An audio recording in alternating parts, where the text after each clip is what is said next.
Please be aware, in this podcast series we talk about all areas of safeguarding, which some people may find upsetting. So please make sure you're okay listening to today's topic. Be mindful of those around you, such as children, that you might not want to listen in. Hi, I'm SSS Safeguarding Director Sam Preston. And I'm former head teacher and content author Sarah Spinks. Hello and welcome. Today we're discussing a topic that every teacher, DSL and parent needs to understand: online grooming and what it looks like, why it's so hard to spot, and what schools can do to help keep children safe. So, Sarah, we've both been around safeguarding for a while now. Grooming, it's not new, but the way it happens and it's happening now certainly is. Absolutely. You know, in the digital age, grooming has evolved. It's often no longer a face-to-face process. Instead, it folds and unfolds entirely online, on apps like Snapchat, TikTok, WhatsApp, and even gaming platforms like Roblox and Fortnite. And it's subtle, isn't it? I mean, our recent article, I think, puts it perfectly, that grooming, it's calculated and alarmingly common. Yeah. Groomers, they may pose as teens, share fake interests, and gradually build trust until the child feels emotionally connected. Absolutely. Or trapped, and that connection can shift quickly into manipulation. Requests for explicit content, threats, blackmail. And the scariest part, most of it happens under the radar. Yeah. So the big question, how can school staff spot the signs if they're this subtle? Well, our recent article that we recently published gives some really clear examples. Think of changes in emotion. I think that's a really important one. Like mood swings or anxiety or behaviour that changes, such as a child becoming withdrawn or suddenly clinging onto their device. They're important indicators. Yeah, and secrecy, secrecy too, changing browser tabs, hiding who they're talking to, or being unusually protective over their phone. Even physical signs like dressing differently or appearing older, sort of taking on that sort of more mature persona, that's more than usual.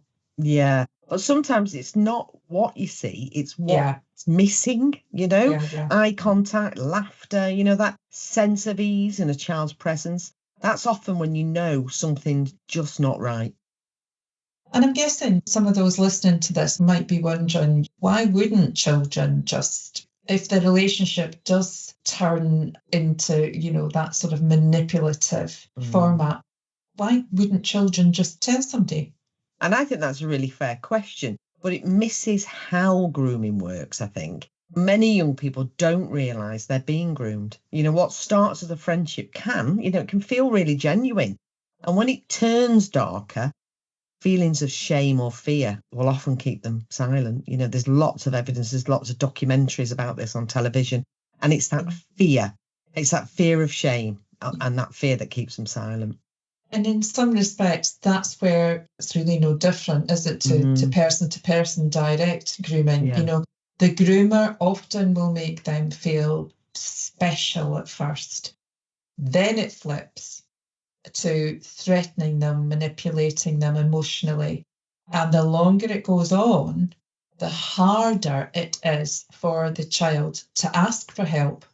Which I think is why school is so important. For many children, it's the one consistent, safe place they go. Yeah. And that's where those trusted adults, they just might see something that's off.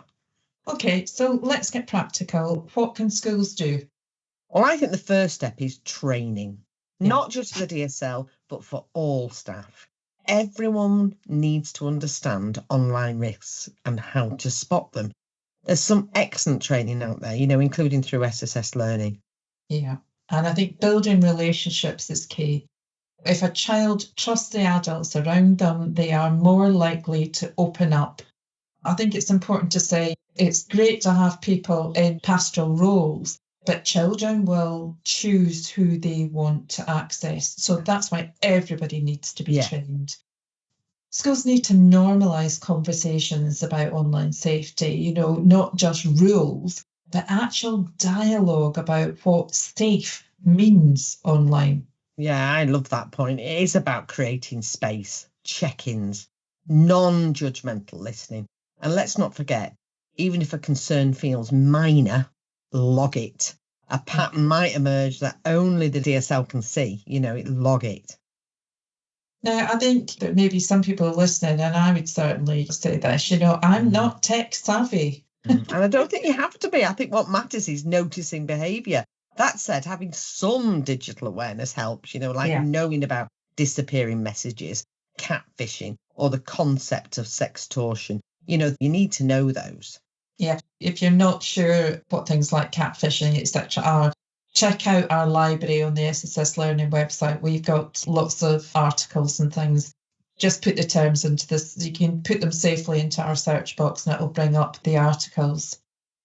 It's also understanding as well how young people might bypass controls, have secondary accounts, hidden apps. Again, it's not about being an expert. It is about being observant. And, it's like everything to do with safeguarding. If you get that feeling where you're thinking, something's not quite right, but I can't quite, act on that instinct. Absolutely. And the DSL is absolutely central to this. They need to lead the safeguarding culture, stay up to date with online exploitation tactics and work closely with external agencies if there's a concern. And it also includes educating students too.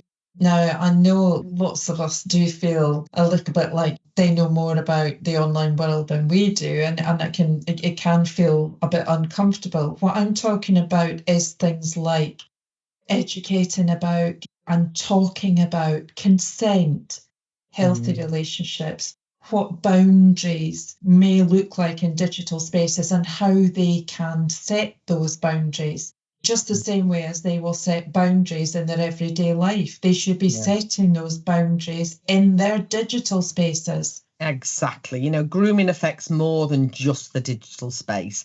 It touches a child's mental health, their learning and their relationships. It's real life safeguarding. So to wrap up, online grooming, it can be hard to spot, but schools are uniquely placed to see the early signs. And it takes awareness, curiosity, and courage to act on that concern. And maybe the most important message of all, you don't need proof to act. Just need to care enough to notice and to say something. And that could be the moment a child is finally seen. Yeah, absolutely.